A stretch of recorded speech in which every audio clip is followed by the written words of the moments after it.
வேட்பாளராக களம் காண்கின்ற இந்தியா கூட்டணியின் வேட்பாளர் எங்கள் அருமை அண்ணன் டி.ஆர். பாலு அவர்களை ஆதரித்து இன்று சுங்குவா சத்திரம் பகுதியில பிரச்சாரத்தை மேற்கொண்டிருக்கிறோம். பெருவாரியான வாக்கு வித்தியாசத்தில் வெற்றி பெறவிருக்கிறார். திருப்பெரும்புதூர் நாடாளுமன்ற வாக்காளர் பெருங்குடி மக்கள் முடிவு செய்திருக்கிறார்கள். துரோகத்தையும் விரோதத்தையும் வீழ்த்த வேண்டும் என்று. ஒரு பக்கம் தமிழ்நாட்டின் விரோதிகளும் தமிழ்நாட்டை காட்டிக் கொடுத்த துரோகிகளும் களத்தில் இருக்கிறார்கள். இந்த தேசத்தை, இந்திய திருநாட்டை காப்பதற்கான, பாதுகாப்பதற்கான வேட்பாளர் திருப்பெரும்புதூர் தொகுதி திராவிட முன்னேற்ற கழகத்தின் வேட்பாளர், இந்தியா கூட்டணியின் வேட்பாளர் அருமை அண்ணன் டி.ஆர். பாலு அவர்கள்.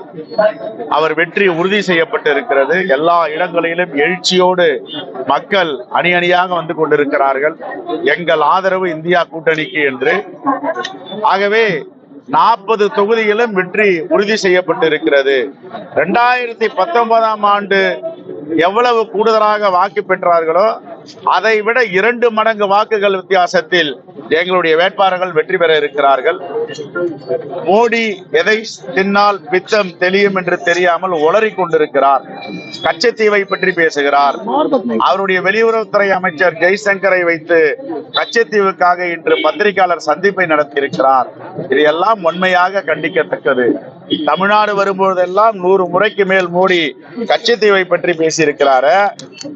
எதற்காக கச்சத்தீவை அவர் மீட்டெடுக்க முடியவில்லை? நான் வெற்றி பெற்றால் இந்த தேசமே திரும்பி பார்க்கும் என்று சொன்னார். ஆனால் அவரை இப்போது தேசத்தில் உள்ளவர்கள் யாரும் திரும்பி பார்ப்பதில்லை. இந்தியா கூட்டணியை பார்த்து கொண்டிருக்கிறார்கள். ஆகவே இது வாக்கு வங்கிக்காக எதை வேண்டுமானாலும் பேச வேண்டும் என்று உளறிக் கொண்டிருக்கிறார். 1974ஆம் ஆண்டு அன்னை இந்திரா காந்தி பிரதமராக இருந்த பொழுது, முத்தமிழறிஞர் கலைஞர் தமிழ்நாட்டின் முதலமைச்சராக இருக்கும் பொழுது இந்த கச்சத்தீவு இடம் பரிமாற்றம் செய்யப்பட்டது.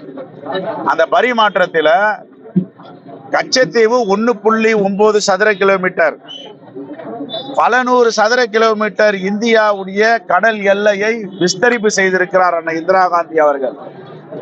அந்த கடல் எல்லையிலே தான் விலை மதிக்க முடியாத அபூர்வ வகை மினரல்ஸ், தாது பொருட்கள், இந்தியாவின் செல்வங்கள் அங்கு இருக்கின்றன. இதையெல்லாம் மோடிக்கு புரிவதற்கு வாய்ப்பில்லை. சாராபாய் விண்வெளி நிலையம் என்று ஒன்று இருக்கிறது. ஜவஹர்லால் நேரு அவர்களால் நிர்மாணிக்கப்பட்டது, துவக்கப்பட்டது.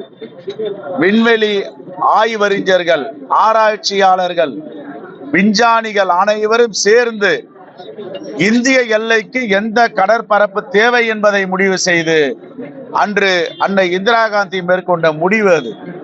அது மட்டுமல்ல, 6 லட்சம் தமிழர்களுக்கு மறுவாழ்வு கொடுத்தவர், அங்கீகாரம் ஏற்படுத்தி கொடுத்தவர். 1974ஆம் ஆண்டு பாகிஸ்தான் மீது படையெடுத்து பாகிஸ்தானை பிரித்து பங்களாதேஷ் என்ற நாடை உருவாக்கியவர் அன்னை இந்திரா காந்தி அவர்கள். இந்த வரலாறை எல்லாம் தெரிந்து கொள்ளாமல் உளறிக் கொண்டிருக்கிறார்கள் பாஜக தலைவர்கள். இந்த உலகத்தை திரும்பி பார்க்க வைத்தவர், இந்தியாவுடைய எதிர்காலம் எப்படி இருக்க வேண்டும் என்று ஒரு அடியாக அளந்து எடுத்து வைத்தவர். அன்னை இந்திரா காந்தியுடைய வரலாறையும் தெரியாமல், இந்திய நாட்டு ரகசியங்களையும் தெரியாமல் வாக்கு வங்கிக்காக மோடி உளறிக் கொண்டிருக்கிறார்.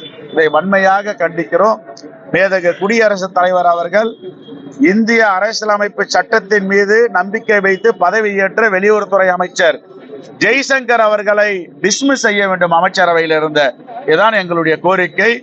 திருப்பெரும்புதூர் பிரகடனத்தை நாங்கள் இன்று அறிவித்திருக்கிறோம். 40 தொகுதிகளிலும் பாசிச ஆட்சியை அகற்றுவதற்காக மிகப்பெரிய அளவில் வெற்றி பெற இருக்கிறோம். இதுதான் திருப்பெரும்புதூர் பிரகடனம். இந்திய துறை மோடிஜி கையில், சிபிஐ மோடிஜி கையில், இன்கம் டாக்ஸ் மோடிஜி கையில், தேர்தல் ஆணையம் மோடிஜி கையில், எல்லாம் மோடி கையில் தான். அதை வச்சுக்கின்னு தேர்தலை சந்திக்க இருக்கிறார். ஆனா எங்களுடைய இந்தியா கூட்டணி மக்களை நம்பி தேர்தலை சந்திக்க இருக்கிறோம்.